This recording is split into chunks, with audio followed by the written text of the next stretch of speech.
이 시간 오늘 우리에게 주신 하나님의 말씀을 함께 읽고 나누도록 하겠습니다. 오늘 우리가 나눌 하나님의 말씀은 출애굽기 12장 1절에서 20절 사이의 말씀인데요.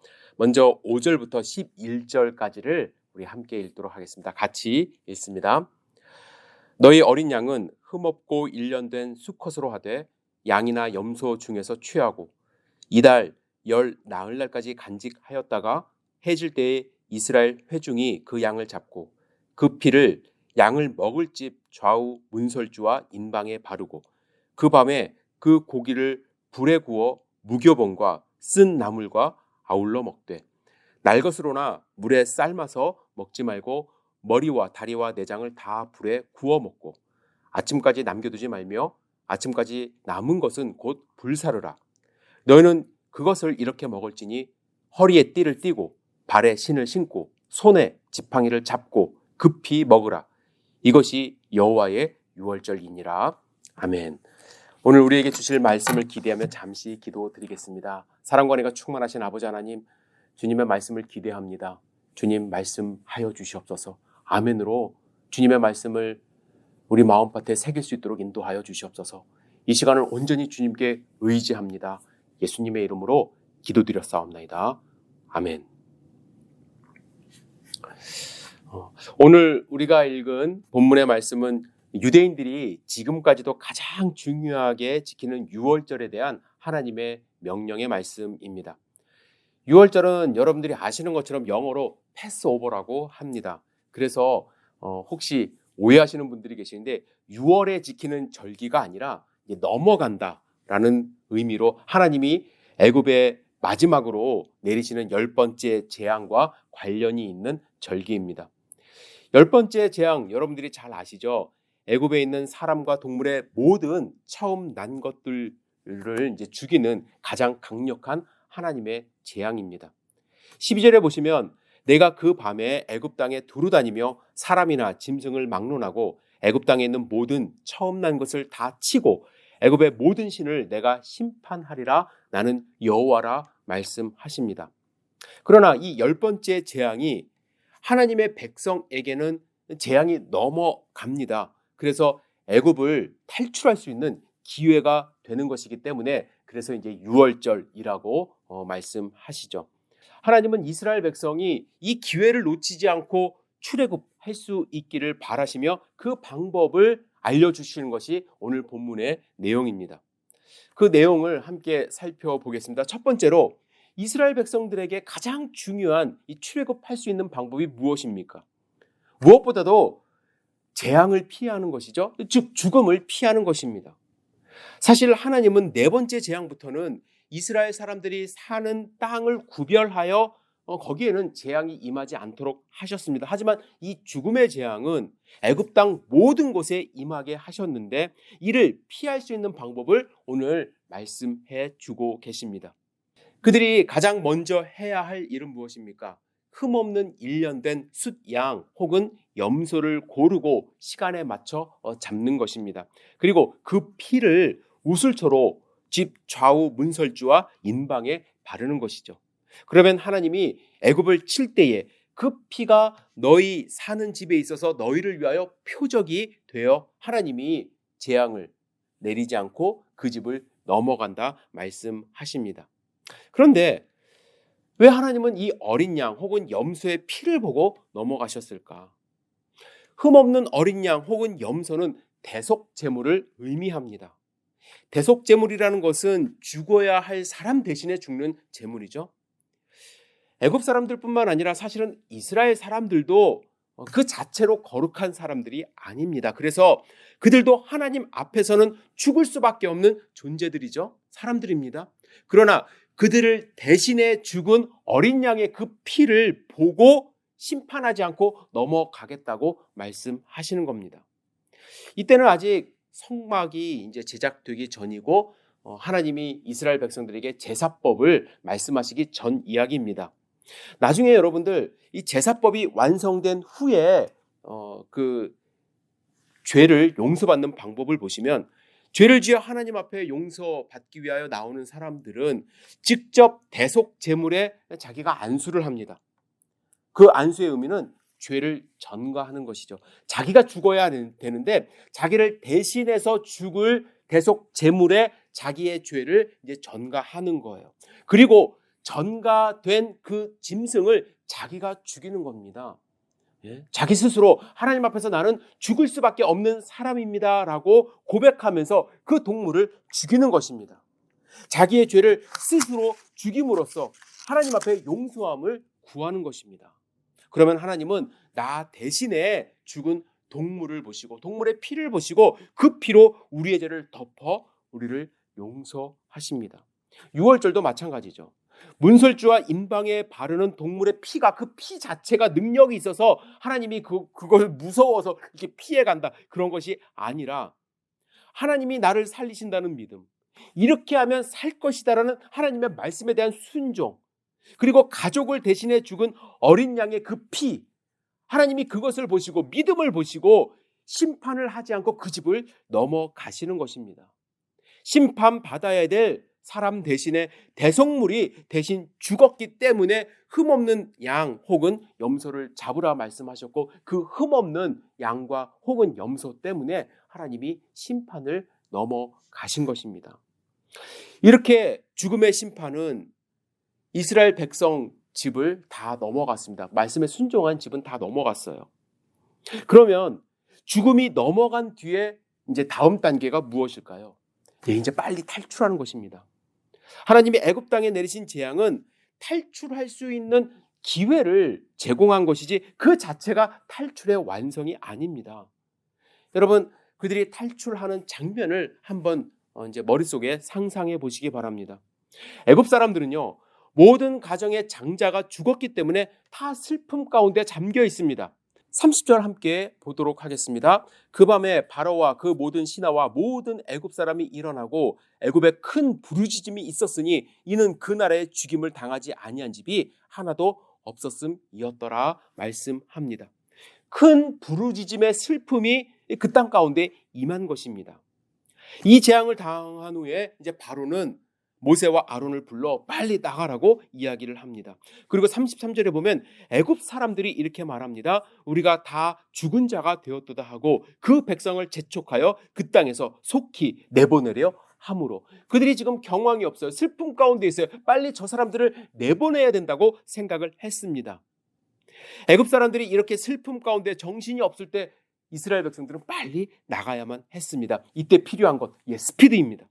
사실 조금만 늦었어도 지체했어도 그들은 애굽의 군대에 사로잡혀 몰살 당할 뻔했죠.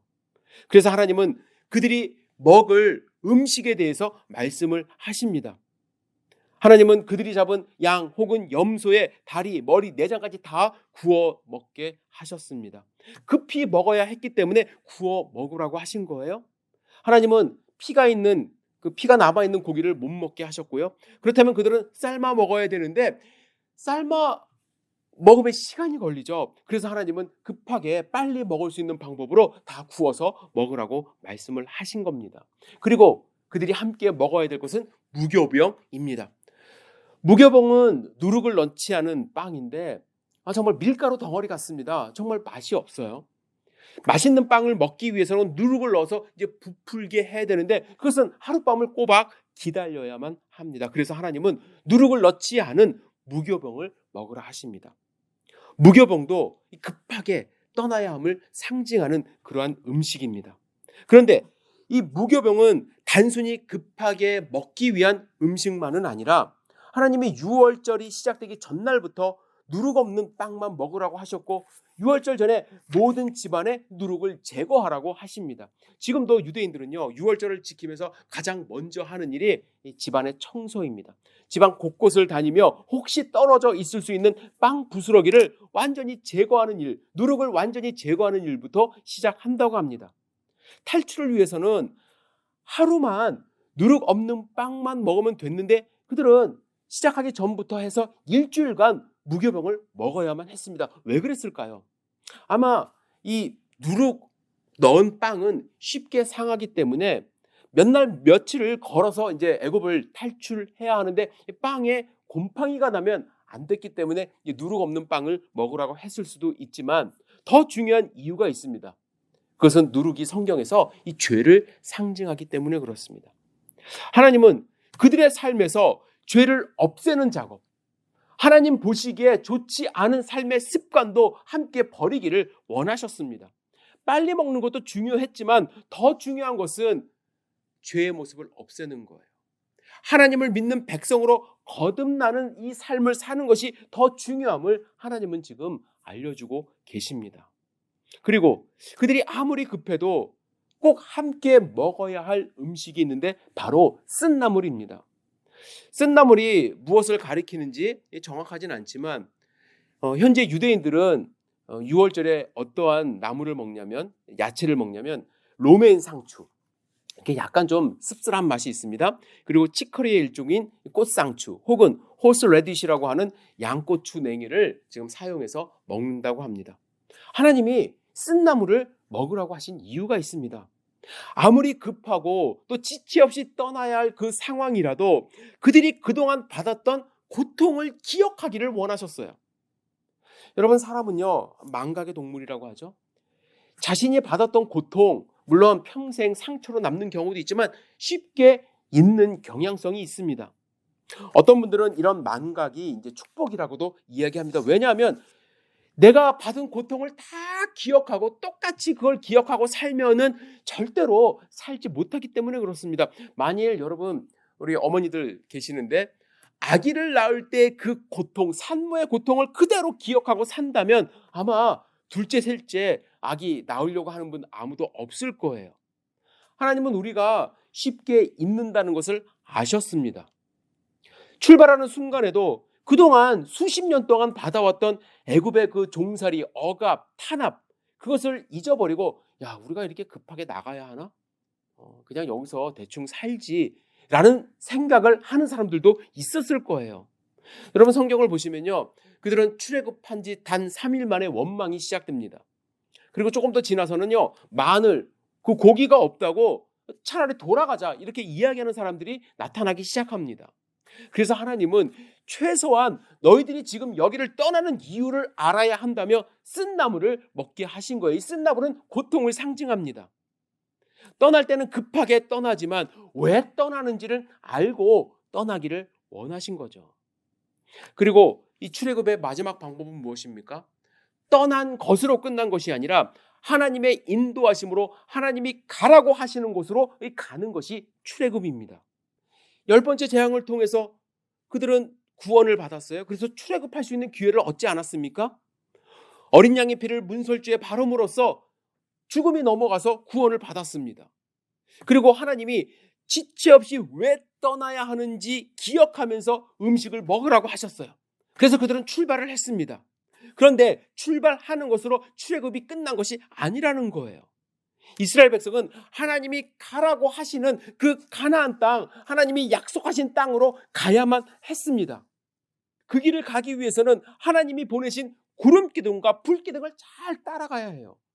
여러분, 근데 그 길이 결코 편한 길은 아닙니다. 바닷길도 있었고요, 왕의 대로라는 그런 큰 길도 있었습니다. 하지만 그 길들에는 강한 군대를 거느린 그 나라들이 버티고 있었기 때문에 하나님은 광야로 돌아서 가나안으로 가게 하셨어요. 그 길은 먹을 것이 풍부한 것도 아닙니다. 또 반란이 일어나며 애굽으로 돌아가자는 소리가 나올 정도로 힘들고 어려운 길이었습니다. 하지만 하나님은 그 길을 갈 때 하나님을 의지하며 순종하며 모든 백성들이 가기를 원하셨어요. 그런데 애석하게도요, 출애굽한 사람들은 결국 가나안 땅에 못 들어가고 40년을 광야에서 방황합니다. 하나님께 순종한 여호수아와 갈렙만을 제외한 모든 사람들이 광야에서 죽고 광야에서 새롭게 태어난 사람들이 가나안 땅에 들어가게 되지 않았습니까? 죽음이 피해갔고요, 목숨 걸고 탈출도 했는데 가나안 땅에 하나님이 약속하신 그 땅에 발도 못 디디고 다 죽어갔습니다. 죽음을 피하는 것도 중요하고요, 탈출하는 것도 중요하지만 하나님의 말씀에 순종하며 하나님의 백성으로 살아가는 것이 더 중요함을 하나님은 말씀하고 계십니다. 여러분, 6월절 사건과 이 출애굽은 3,500년 전 애굽 땅에서 일어난 사건으로 끝나는 것이 아닙니다. 지금도 계속해서 일어나고 있는 사건입니다. 유월절 어린 양은 예수님을 예표합니다. 베드로전서 1장 19절에 오직 흠없고 점없는 어린 양 같은 그리스도의 보배로운 피로 한 것이라. 우리가 구원을 받을 수 있었던 것은 예수 그리스도의 거룩한 보배로운 피 때문에 가능하게 되었다고 말씀을 합니다. 예수님은 죽을 수밖에 없는 사람들을 구원하시고자 유월절 어린 양으로 이 땅 가운데 오셨어요.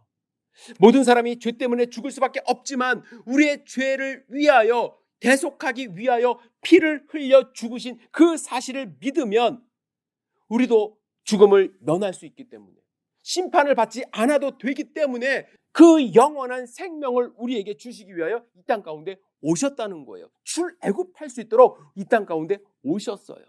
죄 가운데 얽매여 살지 않아도 되게 하기 위하여 이 땅 가운데 오셨다는 이야기입니다. 물론 우리는 문설주의 피를 바를 필요가 없습니다. 예수님이 나를 위하여 흘리신 그 보혈의 피를 믿기만 하면, 내 죄를 대신해 대속 제물로 죽으셨다는 것을 믿기만 하면 그 순간 사망에서 생명으로 옮겨집니다. 그렇다면 우리가 해야 할 일은 무엇입니까? 좀 전에도 말씀드렸어요.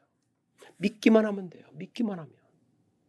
출애굽할 때 이스라엘 백성들이 바로와 싸우지 않아도 됐어요. 그죠? 하나님이 다 마련해 주셨어요. 하나님의 말씀을 믿고 그냥 그 말씀에 순종만 하면 됐습니다. 마찬가지로 예수 그리스도가 나를 위해 이 땅 가운데 오셨다는 그 사실만 믿으면 돼요. 그래서 구원은 하나님의 선물이라고 말씀합니다. 선물은 무엇입니까? 받기만 하면 돼요. 열어보기만 하면 돼요. 내 것으로 만들면 됩니다. 그런데 많은 사람들이 그 선물을 열어보지도 않아요. 제가 과거에 미국에 처음 왔을 때, 이제 결혼하기 전에 왔거든요. 이제 한글 학교에서 이제 자원봉사를 했습니다. 한 학기 이제 봉사를 한 후에 한글 학교에서 선생님들에게 성탄 카드를 이제 감사하다고 나눠주셨어요. 저는 감사하게 그 카드를 받아서 가방 안에 넣어놓고 잊어버리고 있었어요. 근데 2달쯤 뒤에 한글 학교 선생님에게 전화가 왔습니다. 혹시 그 카드 안에 체크 보셨냐고. 우리가 뭐 매달 보수를 받고 봉사하는 것은 아니지만 성탄절에는 이 감사의 마음을 담아서 선생님들에게 이제 책을 써서 선물로 주셨다고 말씀을 합니다. 그런데 저에게 주신 그 책이 디파짓이 되지 않아서, 정산이 되지 않아서 혹시 잊어버리셨나 궁금해서 이제 전화를 하신 거예요. 저는 당황했어요. 순간 기억이 나질 않아서. 하지만 제가 아직 안 열어봤습니다 라고 말씀드리면 또 실망하시고 할까봐 제가 아직 디파짓을 하는 것을 잊어버리고 있었다고 말씀을 드리고 이제 전화를 끊었습니다. 그리고 열심히 찾아봤어요. 다행히 가방 안에 그대로 이제 카드와 책이 들어 있었습니다. 그 다음날 디파짓을 했죠. 우리는요, 선물을 그렇게 받아도요, 가방 안에 넣어놓고 열어보지 않는 경우가 있어요. 그 가치를 알아보지 못하는 경우가 있더라는 얘기죠. 하나님의 그 높으신 사랑, 정말 영원한 생명을 주시는 그 사랑을 우리는 열어보지도 않는 경우가 있어요. 11년 전 2010년도에 동아일보에 이런 기사가 실렸습니다. 미국 네바다주 남부의 파럼이라는 작은 동네에 이제 호텔에 설치된 게임기를 일주일에 2-3번 찾는 76세의 노인에 대한 이야기입니다. 이분은 정부의 사회보장연금으로 이제 한 달 근근히 생활하시면서 소소한 동전과 우표 거래를 이제 부업으로 하시는 분입니다. 그런데 그분이 어떤 분이냐? 애플의 공동 창업자 론 웨인이라는 분입니다.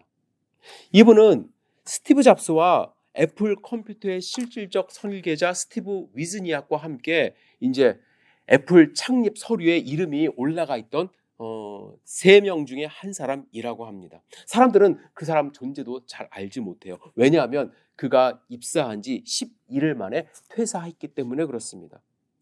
미국 CNN 방송은 그 사람에 대해서 이야기하면서 뭐라고 이야기를 했냐면, 세계 최고의 기업을 알아보지 못하고 회사를 떠난 웨인이 놓친 기회비용은 220억 달러, 약 26조 7천억 원에 이른다, 이렇게 이야기를 합니다. 애플의 초기 지분은 잡스와 위즈니악이 각각 45%씩 그리고 웨인이 10%를 갖고 있었다고 합니다. 잡스는 웨인에게 지분 10%를 주면서 자기와 위즈니악 사이에 분쟁이 생겼을 때 중재해달라고 10%를 준 거예요. 하지만 애플 창업 직전에 슬롯 머신 제조 업체를 차렸다가 수천 달러의 빚을 진 경험이 있는 웨인은 회사에 대한 불확신, 불안함, 그것을 견디지 못하고 11일 만에 자신의 지분 10%를 800달러에 회사에 넘기고 퇴사를 한 것입니다. 많은 분들이 이 뉴스를 보시면 아깝다, 아쉽다 이런 생각을 하실 거예요. 여러분, 세상 일은 아깝지만 그런 일들이 벌어집니다. 받은 선물을 열어보지 않아서 가방에 방치되는 경우도 있고요. 회사의 가치를 알아보지 못해 쉽게 포기하는 경우도 너무나도 많습니다. 많은 분들은 이런 이야기 하죠. 내가 그때 그 주식 샀어야 되는데, 내가 그때 그 땅 샀어야 되는데, 내가 그때 그거 하지 말았어야 되는데, 순간의 선택이 삶의 질을 좌지우지할 수 있습니다. 하지만 인생은 그럴 수 있어요. 그러나 우리가 절대로 놓치지 말아야 될 선물이 있습니다. 영원한 생명을 얻는 이 기회에 하나님의 선물은 여러분 절대로 놓쳐서는 안 됩니다. 그런데 사람들은 하나님이 당신의 아들까지 우리에게 주시며 주신 이 귀한 선물을 풀어보지도 않아요. 가치 있게 여기지 않습니다. 거절해요. 여러분들은 이 선물을 받으셨는지요? 여러분들은 하나님이 주신 이 귀한 선물을 열어보셨는지요? 마음 가운데 받으셨는지요? 영원한 생명을 가지셨는지요? 여러분, 나중에 우리가 정말 하나님의 부르심을 받을 때에 이 선물을 받지 않은 것 때문에 애플 주식을 포기한 것과는 비교도 되지 않을 만큼 땅을 치고 후회할 일이 생깁니다. 여러분, 이 선물 받으셔야 돼요. 죽음이 우리의 삶 가운데서 넘어가야만 합니다. 그리고 이 구원을 선물로 받은 사람들은 어떻게 해야 할까요? 이스라엘 백성들이 급하게 애굽에서 빠져나온 것처럼요, 우리는 과거의 삶에서 급하게 빠져나오는 결단을 해야만 합니다. 애굽의 삶이 노예의 삶이었다는 것을 인식하듯이 우리의 과거는 죄와 사망에 얽매여 있었다는 것을 알고서 그곳으로부터 나와야 해요. 그런데 많은 사람들이요, 구원을 받았다고 말을 하면서 여전히 과거의 애굽에 그대로 사는 경우가 많이 있습니다. 가나안 땅으로 가야 하는데 가지 못하고 그곳에 얽매여 있는 경우가 너무나도 많습니다. 또 어떤 분들은요, 이스라엘 사람들이 애굽을 그리워하듯이 자꾸 과거를 그리워해요. 그땐 그랬었지, 그때가 좋았지. 떠나지 못하는 경우가 너무나도 많습니다. 그리고 여러분, 과거에서 떠났으면 어떻게 해야 될까요? 그냥 그 자리에 있어야 되나요? 아니요. 하나님의 말씀을 따라 움직이며 살아야죠. 여러분, 광야에서 하나님의 구름 기둥을 따라 움직이는 이스라엘 백성들을 한번 상상해 보세요. 구름이 뭉게뭉게 올라가서 하늘 위에 올라가서 움직이기 시작하면 그들은 천막을 다 거두고 그 구름을 따라 움직입니다. 그들은 그것이 하나님의 뜻이라고 생각하면서 천막을 거두고 언약궤를 앞세워 200만 명이 넘는 민족이 이동을 했어요. 그 모습을 밖에서 다른 사람들이, 이방인들이 멀리서 봤다고 생각해 보십시오. 어떤 생각을 할까요? 구름 따라 떠돌아다니는 그러한 나그네처럼 보일 뿐이에요. 여러분, 우리의 신앙생활 믿지 않는 분들이 보면은 웃기게 보여요. 뜬구름 잡는 것처럼 보여요. 구름 따라 움직이는 사람들처럼 보일 뿐입니다. 그러나 그 안에 있는 우리는 어떤 삶을 살아요? 하나님의 인도하심을 확신하면서 그 길을 가지 않습니까? 세상 사람들은 이렇게 이야기합니다. 이 날씨 좋은 날 교회 가서 앉아있네. 돈도 내네. 뭐 좋다고 사람들과 교제까지 하지? 하나님이 축복하신다고? 의심의 눈으로 보고요, 조롱합니다. 그런데 하나님을 만난 사람들은 그렇게 조롱하는 사람들이 불쌍해 보여야 돼요. 하나님의 인도하심을 경험하지 못하는 사람들은 영원한 생명을 얻은 것이 아니잖아요. 그들은 죽음을 맞이할 수밖에 없잖아요. 하나님의 심판을 받을 수밖에 없잖아요. 그래서 불쌍하게 보여야 합니다. 여러분, 저는 이 설교를 듣는 모든 분들이 하나님이 주신 구원을 선물로 받아 하나님의 백성으로 살기를 간절히 기도합니다. 우리는 지금 광야의 길을 걸어가고 있을 수 있어요. 때로는 밤에는 너무 춥고요. 낮에는 너무 볕이 뜨거워서 밖에 나갈 수 없는 그러한 악조건 속에서 우리가 살아갈 수 있습니다. 하지만 우리가 믿는 것은 무엇입니까? 하나님 말씀대로 순종하며 살아갈 때에 하나님이 약속하신 그 거룩한 영원한 도성에 우리가 들어갈 수 있음을 우리는 알고 있지 않습니까? 그렇다면 이 복음을 아직 받아들이지 못한 분들을 위하여 우리는 정말로 애타게 기도해야만 합니다. 마음에 품고 기도해야만 합니다. 그들에게 이 복음을 증거하고 살아가야만 합니다. 그리고 혹시 이 말씀을 듣는 분들 가운데 아직 하나님이 주신 그 선물을 풀어보지도 않고 내 것으로 만들지 않은 분 있다고 한다면 오늘 함께 기도하시면서 하나님이 주신 그 선물을 받아들이고 영원한 생명을 얻으시기를 주님의 이름으로 축복합니다. 기도하시겠습니다. 전능하신 아버지 하나님, 오늘 우리에게 주신 복음의 말씀을 마음 가운데 새기기를 원합니다. 이 말씀을 듣는 모든 성도님들 주님 축복하여 주셔서 하나님의 백성으로 승리하며 살아갈 수 있도록 인도하여 주시고 하나님 말씀에 순종하며 하루하루 살아갈 수 있도록 도와주시옵소서. 반면에 아직 하나님이 주신 이 귀한 선물을 받지 않으신 분들 불쌍히 여겨주시고 주님 그 마음 문을 열어주셔서 우리가 복음을 증거할 때 하나님을 아멘으로 받을 수 있도록 인도하여 주시옵소서. 주님 감사합니다. 예수님의 이름으로 기도드렸사옵나이다. 아멘.